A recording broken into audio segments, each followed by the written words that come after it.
आपको बता दें कि गुरुवार को प्रदेश के मुख्यमंत्री पुष्कर सिंह धामी और वन मंत्री सुबोध उनियाल रामनगर में वन विभाग द्वारा आयोजित जन वन महोत्सव कार्यक्रम में प्रतिभाग किया। आपको बता दें कि उत्तराखंड राज्य के 25 वर्ष पूरे होने को लेकर रजत जयंती महोत्सव कार्यक्रम के तहत रामनगर में नगर वन में यह कार्यक्रम आयोजित किया गया था, जिसमें वन मंत्री सुबोध उनियाल ने वन विभाग की उपलब्धियों को बताते हुए जनता के सहयोग की अपील की। उन्होंने कहा वनों को और वन्य जीवों को तभी संरक्षित किया जा सकता है जब आम जनता की इसमें सहभागिता हो।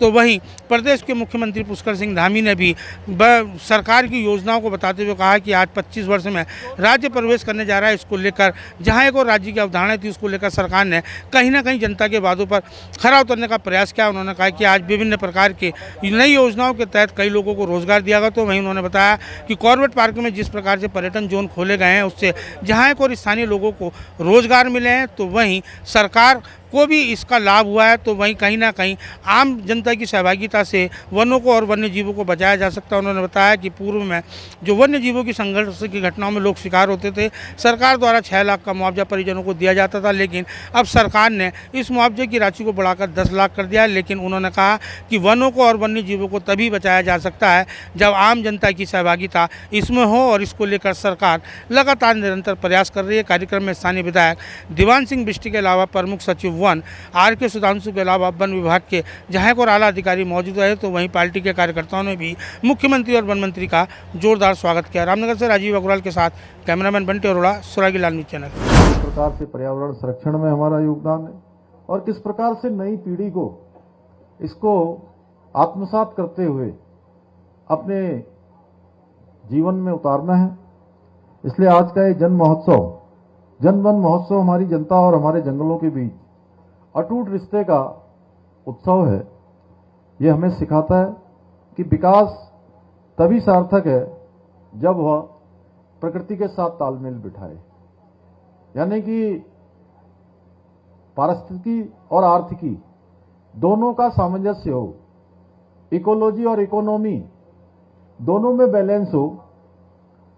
आप सभी को वर्ष 1973 की वह घटना अच्छे से याद होगी जब चमोली जिले की महिलाओं ने पेड़ों को काटने से बचाने के लिए उनसे चिपक गई थी। उन महिलाओं का यह स्पष्ट संदेश था कि पेड़ों को काटने से पहले हमारे शरीर को काटना होगा, यानी कि पहले पेड़ नहीं कटेगा, पहले हम कटेंगे तब पेड़ कटेगा। यानी कि पेड़ काटना है तो पहले आप हमको काटिए। चिपको आंदोलन के नाम से अंतर्राष्ट्रीय स्तर पर प्रसिद्ध हुए इस महिला सत्याग्रह ने, इस महिला शक्ति के आंदोलन ने संपूर्ण दुनिया में पर्यावरण संरक्षण और नारी सशक्तिकरण को नए अर्थों में दुनिया के सामने परिभाषित करने का काम किया था।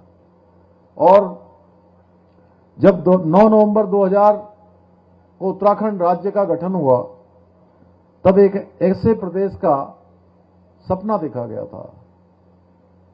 एक ऐसा लोगों के मन में विचार था, ऐसी अवधारणा थी कि जहां प्रकृति, संस्कृति और विकास तीनों का संतुलन होगा, ऐसा प्रदेश हमारा उत्तराखंड देवभूमि का प्रदेश होगा, जहां आज 70% से अधिक भूभाग वनों से आच्छादित है।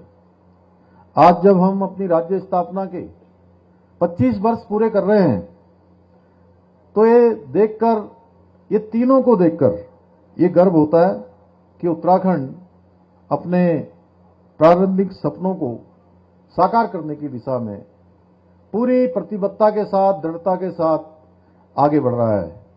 भाइयों बहनों, हमारे प्रदेश पर प्रकृति का और भगवान की बड़ी कृपा है, उनका अनुपम आशीर्वाद रहा है। हमारी लगभग 14.77% भूमि, 6 राष्ट्रीय उद्यानों, 7 वन्यजीव विहारों, 4 संरक्षण आरक्षित क्षेत्रों के रूप में संरक्षित है, जबकि पूरे देश में यह अनुपात मात्र 5.27% ही है। एक बड़ा अंतर है जो राष्ट्रीय औसत है पूरे देश का, और उसमें यह अंतर ये बताता है कि हमारे राज्य की पर्यावरण के प्रति प्रतिबद्धता है। पर्यावरण का संरक्षण हमारे संस्कारों में है, पर्यावरण का संरक्षण हमारे जीवन संस्कारों में है। ये इस बात का स्पष्ट प्रमाण है। उत्तराखंड की हरियाली, इसमें स्वच्छंद वितरण करने वाले वन्य जीव वर्ष भर देश विदेश से आने वाले हजारों लाखों पर्यटकों को आकर्षित करते हैं। एशिया का सबसे पहले जो राष्ट्रीय उद्यान Jim Corbett national park, Rajaji national park, दोनों में बाघों सहित अन्य जानवरों को देखने के लिए भी, वन विहार करने के लिए भी हजारों की संख्या में पर्यटक आते हैं। और पर्यटकों की सुविधाओं को ध्यान में रखने के लिए इसके साथ साथ हमारी सरकार वनों के प्राकृतिक स्वरूप को अक्षुण्ण बनाए रखने और वन्य जीव की सुरक्षा के लिए भी प्रतिबद्ध है। भाइयों बहनों, आदरणीय प्रधानमंत्री श्री नरेंद्र मोदी जी के प्रेरणा से हम इकोलॉजी, इकोनॉमी और टेक्नोलॉजी के बीच संतुलन स्थापित करते हुए विकास के साथ साथ प्राकृतिक संसाधनों के संरक्षण के लिए भी निरंतर कार्य कर रहे हैं।